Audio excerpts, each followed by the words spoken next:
I'm Jonathan Braylock. I'm Gerard Milligan. And I'm James III. And we're the hosts of Black Men Can't Jump in Hollywood. It's a comedic podcast that reviews films with leading actors of color and analyzes them in the context of race and Hollywood's diversity issues. Yeah. Listen to new episodes on Mondays. Find us wherever you get your podcasts. I don't care where you get them. I just want you to listen. Don't threaten the people. We need them to listen. Oh, okay. Sorry, guys. Listen to us. Yay. Yeah, put on a happy voice. What more can I say? You know what it is. Black men can't jump in Hollywood. Just a reminder that Big Mood, Little Mood with Daniel M. Lavery happens twice a week. Slate Plus members get an additional mini episode or Little Big Mood every Friday. Sign up now to listen at slate.com/mood.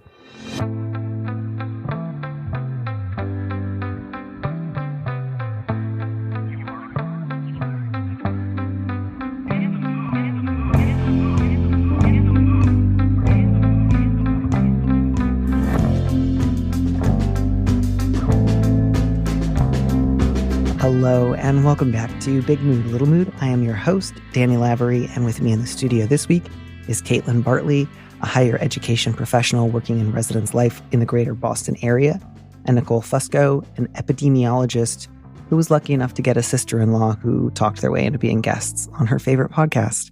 Welcome to the show. Thank you so much. I'm so pleased to have you both here. To be clear, talking your way onto the show usually just entails sending me a message, either via email or Instagram or somewhere saying, I like the show, I'd like to be on it sometime. And I say, great, we're always looking for guests, which is not in any way to diminish my excitement and joy at you two specifically being here. I just really want to make it clear. It's not hard to be on the show if you want to be. Fairly straightforward. I loved it. I'm so pleased to have you both here. I don't think I've ever had sisters-in-law giving joint advice before. So this is like a brand new group dynamic. Well, I'm really excited to be a part of a brand new group dynamic. Do you two? I mean, I imagine you two get along pretty well since you asked to come on the show as a group. Have you two ever either advised one another or given advice together? Do you feel like you're going to have roughly similar outlooks? Or are you kind of anticipating some productive difference? Nicole's given me plenty of advice in the past. Nicole's an older sister-in-law to me, so she's given me plenty of advice. I think that we'll have fairly similar advice, but I hope that it's a little bit different to provide some different perspectives. Yeah, I think for the most part, our values are really similar. We just have a slightly different perspective. That's all that I need for that productive tension. I'm going to regrettably read our first letter. I say regrettably because I thought that the subject line needed punching up. And the question, I think, has something to do with like basically psychoanalysis. So I thought, I'll do a fun little Freud mention. And I put the subject title as De Träumdeutung. And then I was like, why didn't I? It's the interpretation of dreams. I don't speak German. I don't think I'm saying that right at all. The only word I feel confident about pronouncing here is D because of Sideshow Bob saying, no, this is German for thee, Bart, thee. So you know what? Actually, the subject of our first letter is the interpretation of dreams. That's what it is, not the other thing. I'm going to read it now. Recently, I've started having sex dreams about my boss. I'm a 30-year-old bisexual woman happily married to the lesbian of my dreams. She's my best friend, I'm deeply in love with her, and our marriage is strong. I emphatically do not want to sleep with my boss, but ever since the sex dream started, I've begun daydreaming about him as well. Now, when I see him at meetings, I feel myself blush. When he walks by my desk, my heart speeds up. It feels like I have a tiny crush on him. He's always professional with me. I know my feelings aren't reciprocated. There's no flirting. But it still feels like I'm mentally cheating on my wife, and I want to cut this off before it gets worse. I know that dreams are dreams, and that doesn't make it true. I know that fantasies aren't the same thing as desires. Thinking sexual thoughts about men doesn't make me less queer. But logically knowing that doesn't change my feelings. I feel so guilty for getting turned on. I wish I had never had these dreams, and even more, I wish I'd never started thinking about them when I'm awake. It's so inappropriate, and I need to make it stop. Do you have any advice on how to unthink these thoughts? And if you're feeling extra powerful, any advice on how to change my dreams? And I really just wanted to start by saying I'm very excited for this letter writer, not because I'm happy that she's feeling distressed, but I just really wanted to reassure her that not only is this so normal and understandable, this is basically how psychoanalysis was invented. Was like, I have a problem with my dreams. I don't know how to reconcile them with reality. They cause me distress. I'm experiencing neuroses. So like you are in great company here. You are not alone. This isn't some weird thing that just you have invented. And even luckier for you, one of my partners has a background in psychoanalytic theory. So I was able to occasionally text her and say, hey, what's going on with dreams? Are they good or bad? So I will be bringing a little bit more expertise to the table than I usually do. So that's my sort of like pre-advice announcement about my excitement. What were you two thinking as you read this? I feel like this letter writer is being so much harder on themselves than they need to be. They've upgraded this to I'm mentally cheating on my wife. Mm-hmm. And I just, you haven't done anything wrong, letter writer. You haven't actively encouraged flirtation. You haven't sought out one-on-one time with your boss. Like, give yourself a break here. Yeah, I appreciate too the sort of call out of the like Jimmy Carter line of like, I've committed adultery in my heart. Again, I don't want to tell anyone how they have to think about their marriage, but I'd be kind of surprised if this letter writer's wife had said anything like, by the way, now that we're together or once we've gotten married, if you ever experience like a blush or your heart beats a little faster because you had a sex dream about someone, to me, that's like an affair. That's awful. I'd be devastated. Like, I don't think your wife would want you to feel this bad about what you're experiencing, if that makes sense. Absolutely does. And I think this could be really interesting in terms of like talking with her wife about what's happening for her. And maybe this opens up a new way of communication with her wife about what kinds of things that she's feeling for this person. Even if it's something that they don't want, it can still be something maybe they incorporate into their relationship, into their life in the bedroom in terms of just them two. I think that's something that they could engage in that conversation, and I hope that their wife would be open to. What do you think? Same thing? Talk to the wife? I think so. I think that talking to the wife, unless the wife has in the past expressed particular concern about the boss, in that case, maybe, talk to a trusted friend or a therapist first, just to find a way to bring that kind of thing up sensitively. But I agree. I don't think that there's anything for the letter writer to be ashamed of here. I think it's, crushes are a totally normal part of life, even married life.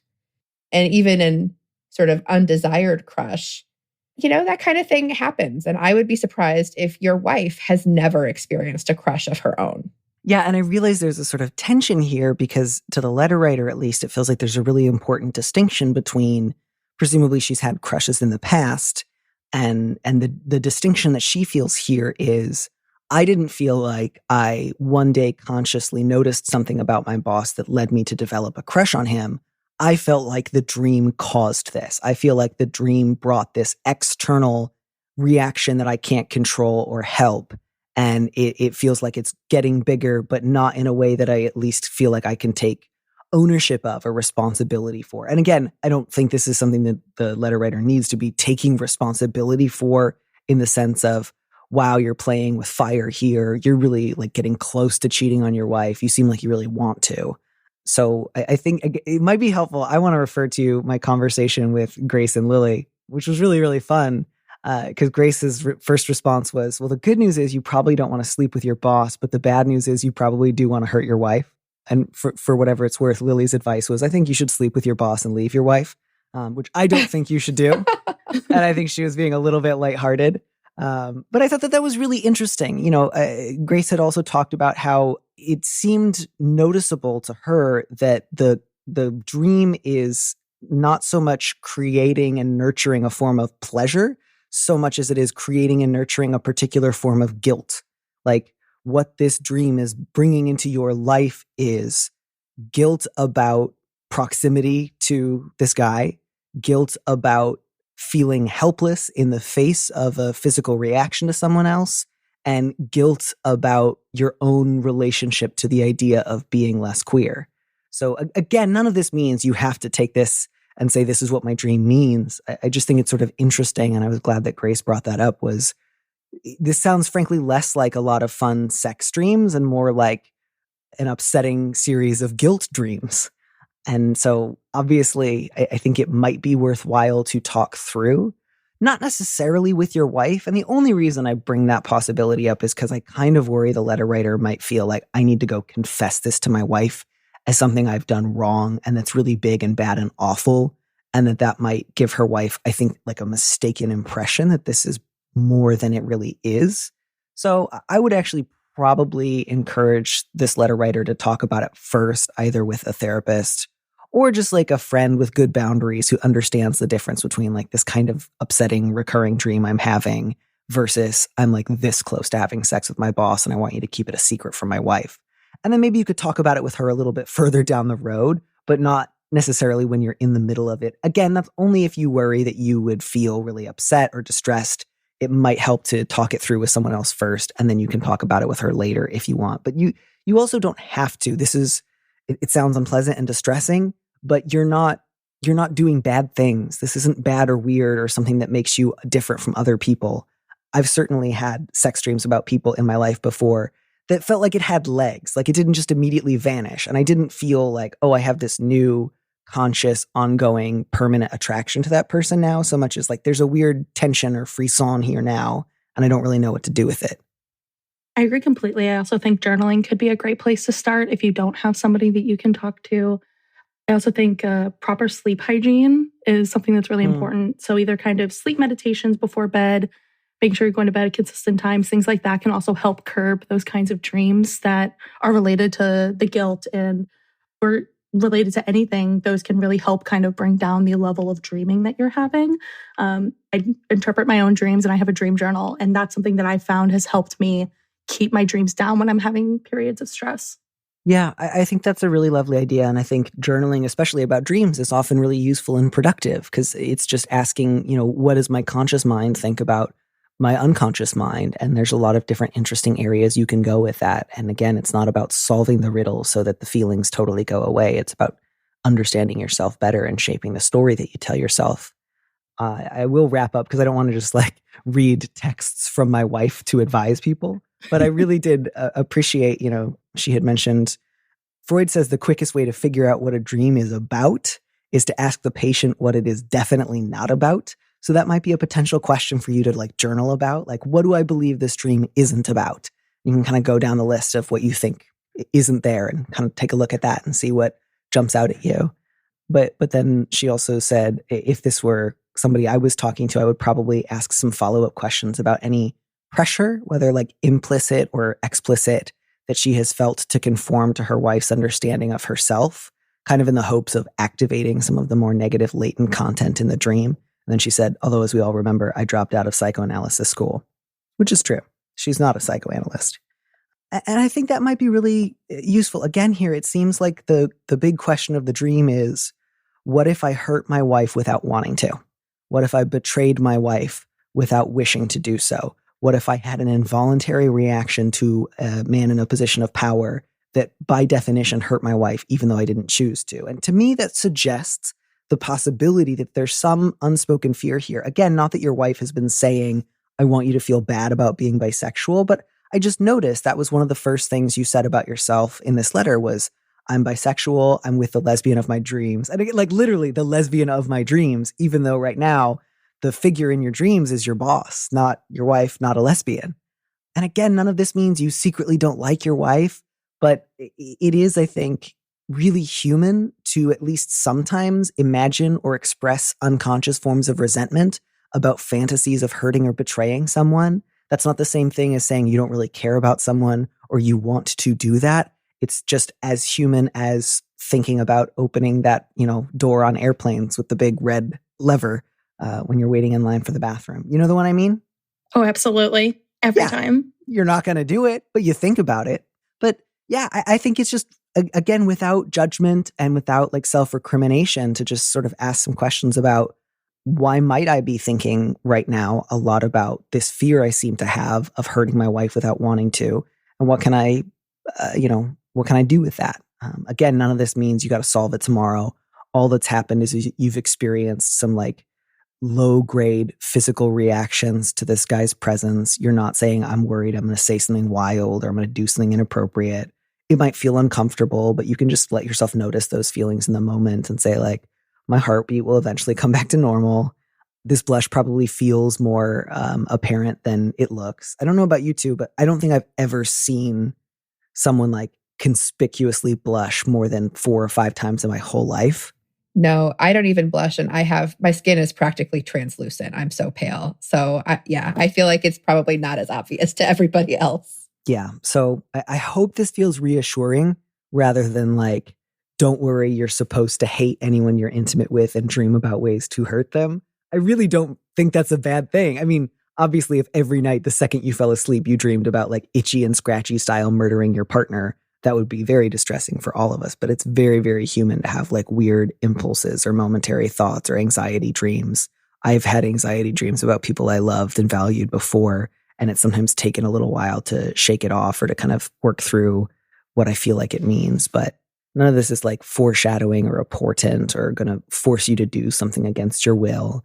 And, I hope you can take this as an opportunity for curiosity and non-judgment. I think that's my last thought on the matter. Do either of you have any final words or suggestions for this letter writer? I did just want to, one of the last questions, any advice on how to unthink these thoughts? I don't know that you can unthink them, but it's possible that all of the guilt that you're feeling and the ruminating that you're doing during the day is making them more of a problem at night. So it's the like, well, don't think about a red balloon and then all you can think about is the red balloon. Maybe take a step back and think about some other things that are happening in your life and see if you can sort of redirect some of that energy. Yeah, and I think if the letter writer, I do want to now open up the possibility of talking to her wife about it, because I think one of the things that would be really helpful is you could say to your wife, I actually had a kind of upsetting dream a few days ago and I've been feeling distressed. I think that would be true and an accurate way of describing what you're going through. And it might also make it easier to connect with your wife over it than if you framed it as like, bad news, I cheated on you in a dream. And now the lingering after effects of my like unconscious infidelity is staining my waking life, like it was a sort of Nightmare on Elm Street, but for cheating. And I think if you were to share the fact that it's distressing you and making you feel like unhappy, then I think it would be easier for her to maybe like offer you some reassurance or some help in that moment rather than like, bad news, I like hurt your feelings in a dream, because I think that's closer to the truth for you. So if you do decide to talk to her about it, that would be my suggestion for how to open.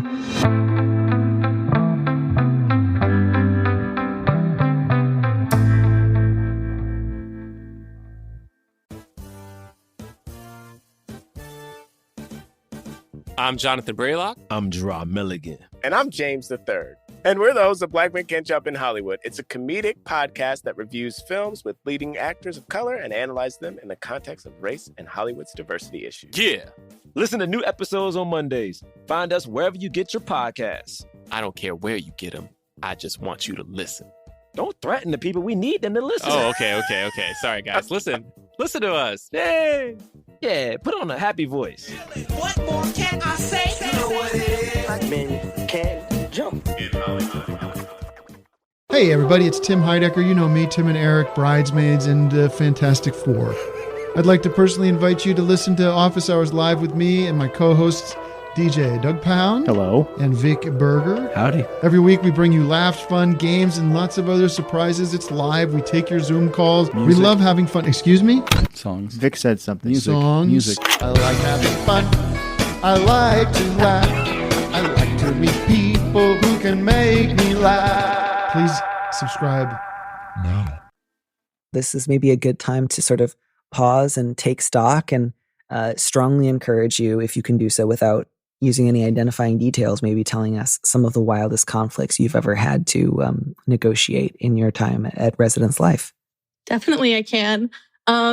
I think my most wild, and I love sharing this with my resident advisors, my RAs, because it's such a great it feels low stakes, but it's not. This was actually when I was an undergrad. So I was a peer mentor and I was supporting students in a peer capacity. I actually had a student come to me while I was working office hours, just absolutely sobbing. It took maybe about 10, 15 minutes just to get her calmed down enough to be able to tell me what was wrong. And she told me, and this was in about November. So we're pretty solidly into the semester at this point that started in late August, early September. And she just tells me my roommate's been using my toothbrush. Oh. Every day. Oh, no. Oh, no. And she's sobbing. She like goes right back to sobbing. And I was like, what do I do? So like, first thing I did was we actually walked to CVS and I bought her a new toothbrush. I bought her some new toothpaste. I bought her floss, mouthwash. We literally just like cleaned house of CVS. Beautiful. And we were like, we're just going to buy everything. And I just let her go and brush her teeth for a solid 15, 20 minutes. She came back. She felt a lot better when she came back. And we were able to like start having a conversation. I was asking her like, what do you need from me? How can I support you? Do you want to talk to her? Do you want to have a mediation? Do you want me to start that conversation? And she was like, I can't look her in the eye. I just can't do it. Like, I can't. So she asked me to engage in a conversation with her roommate to kind of start a mediation process. And we usually start mediations with information gathering. So we meet with everybody individually for mediations in general. So this wasn't out of the norm for us. So I met with the other student and was kind of talking to her about it. And she was like, yeah, I was just really like, and I asked her about the toothbrush. And she goes, yeah, isn't it so great? I was like, what are you talking about? That we're close enough to share a toothbrush without ever discussing it? And I was like, what are you talking about? And she was like, well, I was just, I got here and I realized that she brought the toothbrush and I was just really grateful that she already took care of that for us. And I was like, wait a minute, back up. Are you promising me that this is not an urban legend? This is an actual conversation you had. It didn't happen to a friend of a friend. This is a real conversation. This is a real conversation, unfortunately. So we're diving deeper. We're talking more. And I was like, why did you assume that when she brought her toothbrush, that it was the toothbrush for both of you? And she had shared that growing up, her family only had one toothbrush. Do you think this was like an elaborate prank they were playing on you together? I don't know why I can't just accept that like life is weird. But Absolutely I'm just like, not. There's got to be, maybe there was a gremlin that brought a replacement toothbrush every day. Right? Like I absolutely wish that was the case. But we ended up like breaking down that she was raised and only had one toothbrush in the family. She thought everyone did it that way. What did she think when she saw movies? Sorry, I keep interrupting you, but like in movies, they sometimes show couples who are like thinking about divorcing, sadly brushing their teeth next to each other using separate toothbrushes. Did she think that was like a funny joke? I think so. I never got that deep into conversations with her, but I really hope that she thought it was some joke because No wonder they're going to break up. They don't even share a toothbrush. I share a toothbrush with my roommate. Like, of course they're breaking up. Of course they're divorcing. Like they don't. But so she felt so guilty after. She felt so bad. She kept apologizing. She started crying. She started sobbing because she was like, oh my God. She was like, I've been wrong this whole time. She was like, and I have been violating my roommate's privacy since August. And then she says, Kaitlynn, I can't look her in the eye. Like, so I can't. Neither of them can look at each other in the eye now. Neither of them can look at each other. I'm sitting here like, how did this happen to me? How am I the one that's handling this? And eventually I got them into the same room and like, I was like, okay, roommate B, share what you shared with me. Let's go. And like she shared and roommate A was like, you've got to be kidding me. She's like, this is a joke. It has to be a prank. Like she literally thought it was a prank. And the roommate who had been using her toothbrush was like, I wish it was too. And I am very sorry. The next day, roommate B came and requested a room change. The one who was using the toothbrush, she came and requested a room change and said, like, we're both uncomfortable. She shouldn't have to move because I violated her privacy. I should be the one to move. Oh my God. And we got her moved to another room in a different hall, which is great. Yeah. Got them far away from each other and was able to, she met with me a couple like months later to kind of be like, I had some really weird conversations with my new roommate about what things I can't we use. And she was like, I just don't use anything without explicit permission now. And I said, that's a great rule of thumb. I love that for you. I think about it every year because I use it in my trainings with my resident advisors because like. You don't want it to happen twice. It's unlikely, but it's one of those things like if I could prevent this from happening a second time, I'm going to do it. Yeah, absolutely. And it's a really good story when I'm training my staff about like you never know what's going to come your way. You never know what reasoning someone has for doing something until you get into the conversation, and you still got to manage it. You still got to make it work. So it was just wild times. Yeah. Yeah. Wow. That was truly beautiful. I can't thank you enough, frankly. And so glad I could share with more people. I guess my only question is, Nicole, how are you going to top that? It is absolutely not possible. I think that's such a great example of both the intensity that so many people have during college and that experience of looking around and realizing you're telling a story and everyone is looking at you like, how could you possibly say that? And you think it's totally normal. But I have to imagine that the student who is using the toothbrush is now looking back over her entire childhood being like, what else am I going to discover is just totally out of whack with how everybody else sees it. Absolutely. She started doing research into all sorts of things. She looked into do people share hairbrushes? Do people share all of these different pieces? And I felt so bad. They were both going through it in different ways. And I just it was just a wild time. I mean, it makes sense. College is very much the time when, unless you've had a slightly more unusual growing up experiences, for a lot of people, it's the first time you live with other people who aren't your relatives. And so there's a lot of, is this not normal? On every facet of sharing a living space. Plus, some people have been looking after themselves, doing their own chores since they were in 6th grade. And other people are like, what is laundry? And that can lead to a lot of complications. So there, but for the grace of God, go all of us. And I hope you just hand out toothbrushes at random on campus when you're walking around. I keep them, and that's one of the things that I keep in my office is a full hygiene set now. It's just everything I could think of that somebody could need. And the best case scenario is someone runs out of toothpaste in the morning and I can provide that for them. Brilliant. And the worst case scenario is someone comes and tells me that again. And we don't have to walk all the way to CVS. Perfect. I love this plan.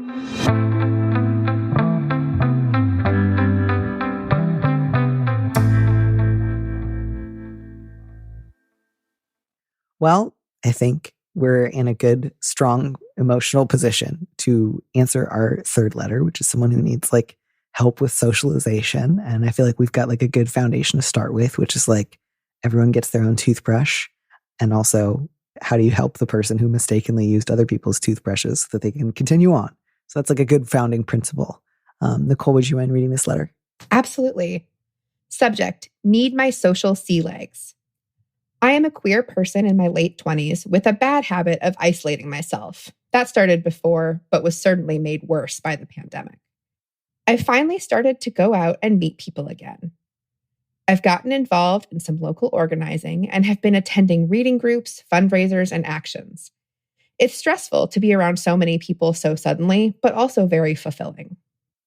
I've made a new friend I like a lot. They're a very cool trans communist who's new to town. We've had a lot of great conversations, and recently they said I'm the only person in town they really trust. It was lighthearted, and I was flattered, but also really terrified. I've been living a very straight life for a long time. When I came out as a lesbian 5 years ago, it was to mostly straight people.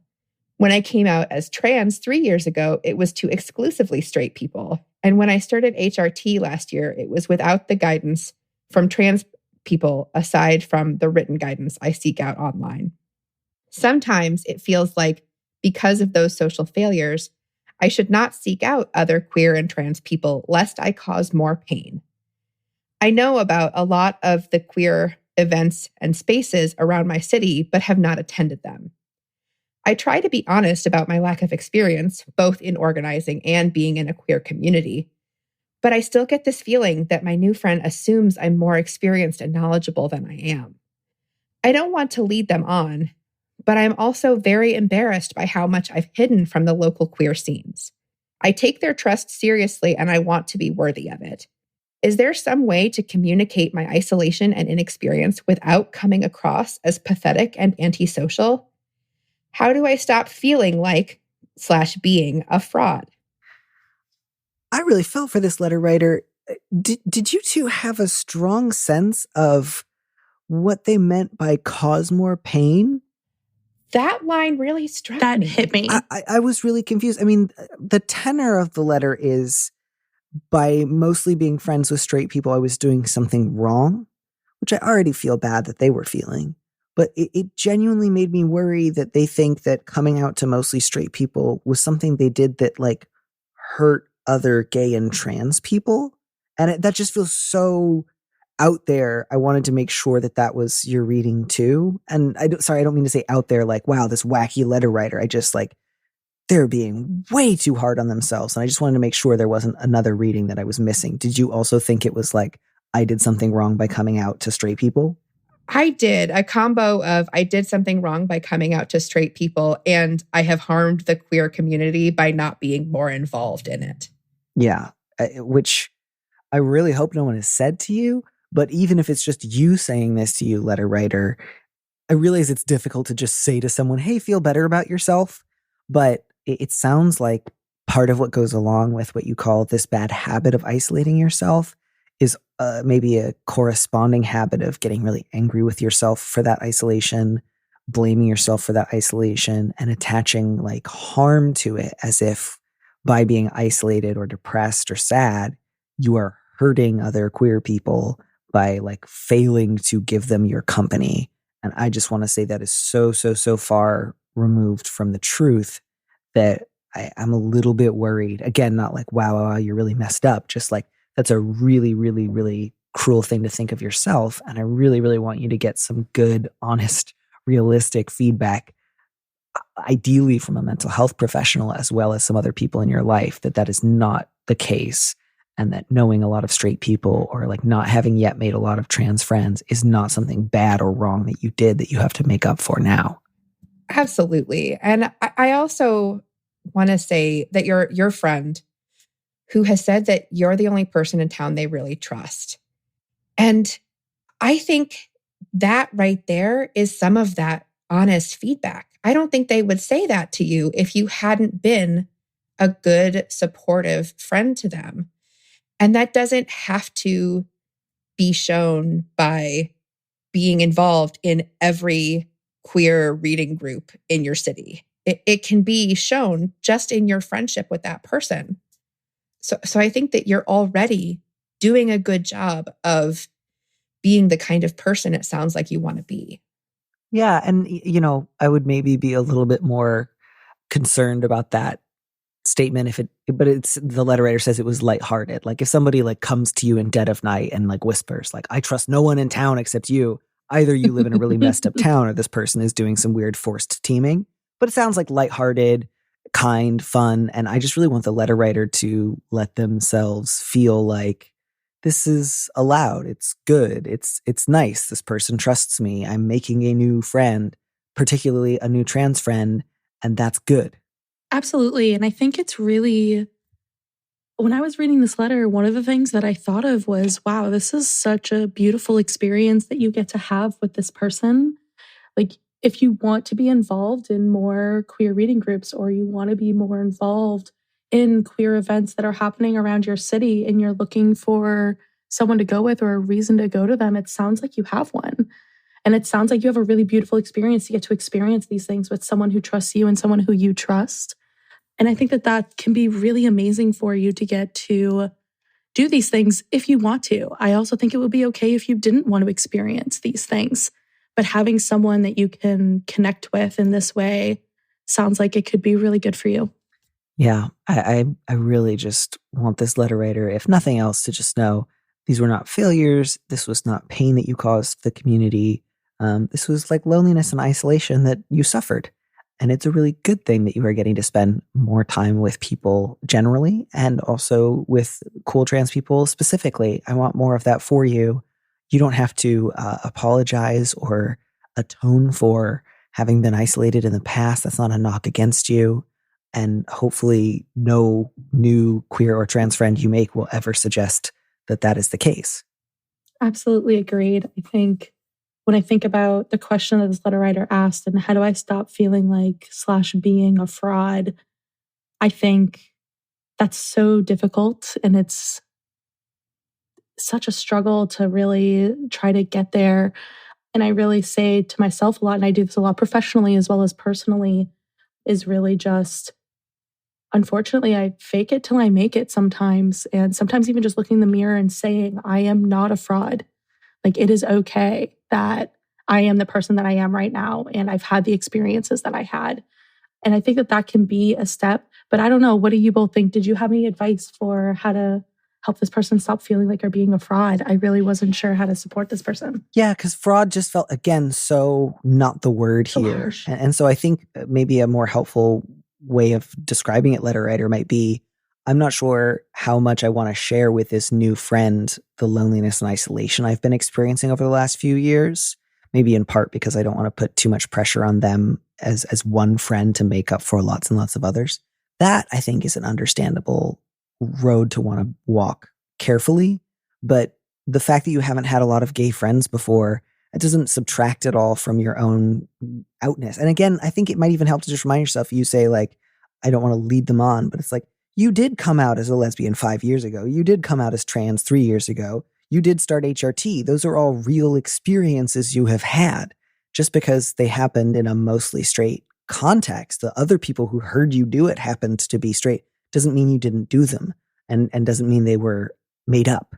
So that's I mean, again, I think you don't have to think of this sort of thing in terms of experience, but if you want to, you have some, so you can counter that sort of like self-recriminating thought with reality, which is like, I actually have been out for 5 years. I actually have been on HRT for a year. That's real. Again, unless you have specifically lied to this new friend and said, like, I have 8 trans friends. They are all named like Tina, Trina, and Brina. Then you would have to say like, sorry, I made all 8 of those people up. But like, if you haven't done that, you have not led them on. You haven't done anything wrong. There would be no moment where they would say, whoa, whoa, whoa. You're telling me you didn't watch this gay show that I think everyone should have watched, or like, know this one person I think everyone in this state should know. Like, that's just not something I think that's being asked of you. I totally agree. And I think that while you absolutely don't have to share any of this with your new friend, and I agree that you should maybe think about it in a way to not try to put too much pressure on them.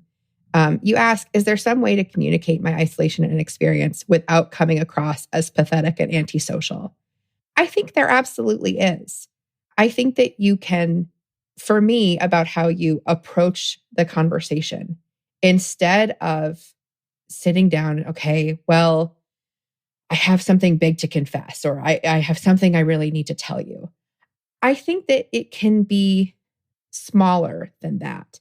Something like, oh, I actually haven't been to this kind of an event before, or I, especially with the pandemic that everybody has been dealing with over the last few years, I, during the pandemic, wasn't able to get out very much, or sort of in smaller bite-sized chunks that you can feel like you can share with people, but without turning it into a huge confession of, well, I'm terrible and pathetic and antisocial. Yeah. Yeah, I think that the thing you can communicate is, I've been isolated and lonely. And the thing I think that should be communicated more with like a therapist is, I'm unworthy of social connections. Something is wrong with me because that happened. Because that is not true. That is like the loop of self-recrimination that has been challenging for you. And so again, that doesn't mean like you can't ever share with a friend that you've been experiencing like self-doubt or self-loathing, just that one of those things is true and the other thing is like a feeling you're having trouble getting perspective on. But yeah, I would just encourage you to get as much help as you can so that you don't feel like you don't deserve to be around other queer and trans people. Some of us are like great, some of us are weird. So I just also want you to know, like, it's not like we're all on this amazing plane of like virtue. Like, some of us are really bad housemates, and some of us are really bad landlords, and some of us are just wacky generally. So you will not be alone in any of that. And I hope that you continue to make more friends who react the way this new friend of yours does, and who just clearly finds you really like enjoyable to be around, really trustworthy, really interesting, really compelling, because you sound like a really lovely person, and you deserve to have a bigger, broader community around you. I absolutely agree. Yeah, that's the other thing. Like, I've never gotten a letter where I got to the end of it and I felt like, oh yeah, this person who's been really hard on themselves really should be alone. They really do deserve to feel nothing but shame all the time. I think it's just really hard, like when you have that voice in the back of your head, to realize how far off base that is. But it's so easy when you hear from other people. It's just like, again, even I've occasionally heard from someone who I think are like really living off base or have done something really wrong. It's still never my reaction to think you deserve to just be alone in a pit forever. That's not what anyone needs or should have. If you two have a minute, I have a lightning round question that's very long, but I think deserves a short answer. Are you up for it? Absolutely. Fantastic. All right. I will not give away any more of what's to come. I will simply read it. The subject is stuck in time. My partner of 3.5 years broke up with me last summer when he fell into a deep depression and felt he couldn't handle the responsibility of being a partner. But things were already rocky. We had started being non-monogamous a year into our relationship, but for me it was more of an intellectual exercise or practice of feminist values than it was a big desire. For him, it was the latter. I'm a cis woman and he was seeking more queer experiences in particular. The pandemic meant we spent a lot of time not dating other people, but I still really struggled with it whenever he did, and I didn't have much organic desire of my own to date anyone else. Last year, he spent a semester abroad, and we ended up staying non-monogamous in this context, even though I had serious reservations. He wound up dating a cis queer woman, and they spent a lot of time together. She even told him she was in love with him. This caused me to feel a lot of sadness and loneliness, especially since he was simultaneously becoming depressed, and while he was definitely still trying to be a loving partner to me, he also told me he couldn't give me the support that I needed. When he came back to our city, I expressed again how hard it had been for me, and we agreed we would take a break from non-monogamy to focus on our relationship. Then 2 weeks later, we broke up. I was devastated. It's now been almost 8 months, and while I think I'm otherwise doing okay in terms of processing the breakup and rebuilding my life, sometimes I still think about the situation where he was away and his other partner was with him. It can still send me into a full nervous system activation. I start sweating, my chest tightens, I cry. We're not in touch at the moment, but we will likely meet to reflect on things in the next few months. The thing is, I don't know what I want from him or what would help me to let go of the pain I feel for his being so close with someone else while I was struggling. Do I need him to say that actually that other partner of his didn't matter, that it was just lust and he regrets it? This obviously feels cruel and dismissive towards her, and I doubt it's true. Or do I need him to admit that he was in love with her too, and she did come to matter more than me in our relationship? I'm not sure what to ask for or how to approach letting this go. Does he even have a role to play in this? Or do I just need to trust that time will heal this wound? Like I said, I have a short answer for this one. Do you two have any thoughts or a sense of the shortness of the best possible answer? So from my perspective, I don't think it's a great idea to go into it with what you want him to say, because you can't control what he's going to say. I don't even know if it's a great idea to meet and reflect if you're still in this kind of pain over the breakup. I think that would maybe be more helpful for you is to talk about it with a therapist or a friend, or even just reflect on it by yourself. I don't think that you can get what you need from him in terms of healing from that relationship. Yeah, I'm right there with you. It sounds like you were really sad about a breakup and you feel this sort of like ambivalent desire to like either meet up with your ex and have him lie to you about how someone else wasn't important to him when you know it's not true, or say that he really did love this other person. But I think that the reason that neither of those scenarios feel satisfying to you is the problem is he broke up with you, and that made you sad, and that makes a lot of sense because it's really sad when somebody breaks up with you, especially if you love them. But there's no way that he can backdate it or give some sort of like after the fact justification that's going to make it feel good. He broke up with you. That was sad. And I don't think there's anything to be gained from meeting up with him to process. Again, because it kind of sounds like reading between the lines. His thing is he'll avoid saying something that he thinks will really hurt your feelings, which makes you feel like the truth is being withheld from you because it is. And I just think is there anything somebody could say that would make them dumping you feel good? And I think if the answer to that is no, which I think it's true, I just don't think there's anything that makes a breakup feel incredible. That's not to say that someone just like calling you up to say, welcome to Dumpsville, baby, population U is ideal. But beyond like a certain, here's the facts, it's just that breakups are sad. You're sad that he broke up with you. And that makes a ton of sense. But he's never going to be able to make you feel better about the fact that he broke up with you because he broke up with you. And man, oh man, I hope in your future relationships, if somebody says, would you like to be non-monogamous with me? And you say, I have no desire to do that, but it seems like a general feminist value I should hold, that you stop and say, I realize I just said something that sounds totally deranged and totally antithetical to my own happiness. What I meant was, no, I wouldn't like to do that. And either we should break up because we're incompatible, or you should say, okay, I can live without that and I'm happy to compromise and let's be monogamous. So that's it. You're sad you got dumped because it's sad to get dumped and you don't like non-monogamy, and there's no kind of relationship arrangement you should ever throw yourself into because you think it reflects your values. Because you know what should be a big one of your values? Personal happiness. Pursuit of personal happiness. That's like top 3 value right there. It should at least be neck and neck with feminism, should be my romantic relationship makes me generally happy. Right? Absolutely. Yes. Everything here from this letter writer feels a lot like this person keeps making decisions that are hurting them. And I think going and speaking with their ex would be one of those decisions that would continue to hurt them. I really hope that they are able to speak with a trusted friend or a therapist or someone who they really trust and really start to work on the time that it takes to heal from something that's really sad. Yeah. And that's it. I think that technically qualifies as lightning, although it's like the slowest lightning can be before it turns into just like, I don't know, visible rain.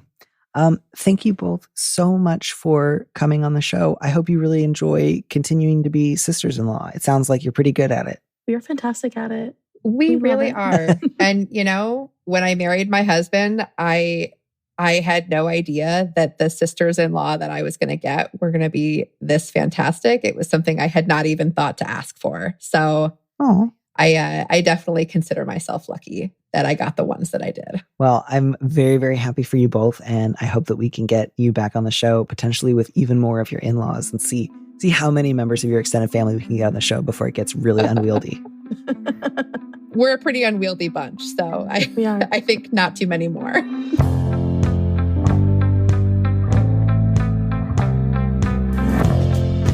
Thanks for joining us on Big Mood, Little Mood with me, Danny Lavery.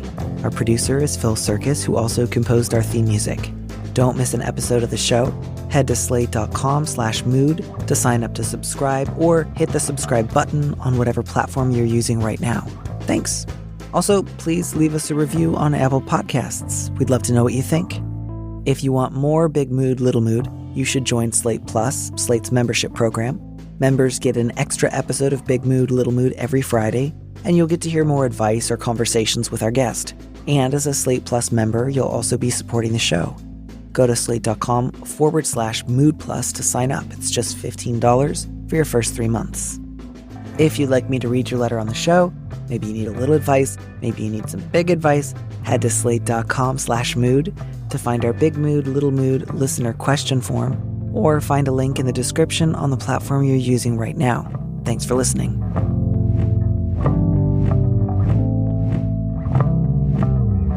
And here's a preview of our Slate Plus episode coming this Friday. And again, I get it. It's kind of housemates, it's kind of tenants. You share the house. But, she is your tenant. And so I think don't let your fear of being like an evil landlord make you pretend that you're not in the situation that you're in. Because I don't think that's going to help you either. She is your tenant. I don't know how long her lease is for. I almost worry that the roommate agreement is an instead of a lease. I was very nervous about that. And if that's the case, letter writer, my advice to you is get leases. You can download them online. You can find them fairly easily based on whatever your state's sort of default agreement is. This is not you don't have to hire a lawyer and go nuts. But you need to sign leases when people move in, and it needs to be more than just everyone shakes hands or signs a little Google Doc that says we promise to do a good job with the dishes. To listen to the rest of that conversation, join Slate Plus now at slate.com/mood.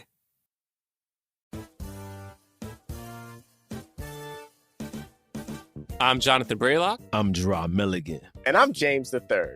And we're the hosts of Black Men Can't Jump in Hollywood. It's a comedic podcast that reviews films with leading actors of color and analyzes them in the context of race and Hollywood's diversity issues. Yeah. Listen to new episodes on Mondays. Find us wherever you get your podcasts. I don't care where you get them. I just want you to listen. Don't threaten the people. We need them to listen. Oh, okay. Sorry, guys. Listen to us. Yay. Yeah, put on a happy voice. What more can I say? You know what it is. Black men can't jump. In Hollywood.